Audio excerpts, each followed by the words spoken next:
So কিছুদিন আগে আমি এই ব্ল্যাক কালার বহু থিমের ব্যাঙ্গেলগুলো বানিয়েছিলাম এন্ড আজকে এটার সাথে আমি কিছু ইয়ারিং এন্ড ফিঙ্গারিং বানাবো। এন্ড ফর দ্যাট আমি কিছু ব্ল্যাক কাপড় কেটে নিব। দেন রিং বেজের সাইজ অনুযায়ী একটা কার্ডবোর্ড আমি ভালো করে কেটে নিচ্ছি। এখন আমি উডের সাথে ভালো করে কাপড়টা গ্লু দিয়ে অ্যাটাচ করে নিব এন্ড এক্সট্রা কাপড়টা কেটে নিব। এটা একটু ভালো করে সময় নিয়ে করতে হবে, একটু নিট এন্ড ক্লিন করলে সুন্দর হয়। আমি যথাসম্ভব নিট এন্ড ক্লিন করার ট্রাই করেছি যেন দেখতে পছন্দ লাগে। সো আমার কাপড় অ্যাড করা শেষ। এখন আমি রিং বেজের সাথে যে কার্ডবোর্ডটা কেটেছিলাম ওটা অ্যাটাচ করে দিব যেন কাপড়টা ছুটার কোনো চান্সেস না থাকে। এন্ড তারপর আমি মিরর দিয়ে কিছু ডিজাইন ওয়ার্ক করেছিলাম গ্লু এর সাহায্যে।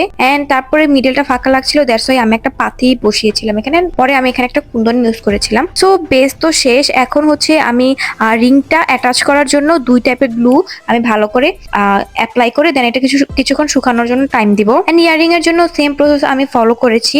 এন্ড এখন ইয়ারিং এর জন্য আমি কিছু ঝুনরি অ্যাড করব। ঝুনরি অ্যাড করলে কিন্তু এমনিতেই যে কোনো ইয়ারিং সুন্দর লাগে, কিউট লাগে। এন্ড মাঝখানে আমি একটা হচ্ছে মিরর অ্যাড করেছি। সো এটা হচ্ছে আমার ইয়ারিং এন্ড ফিঙ্গারিং এর ফাইনাল লুক। আমি পুরো সেটটা যখন একসাথে পরেছি তখন অনেক বেশি সুন্দর লাগছিল। এন্ড ব্ল্যাক এন্ড সিলভার শাড়ির সাথে এটা অনেক বেশি সুন্দর লাগবে।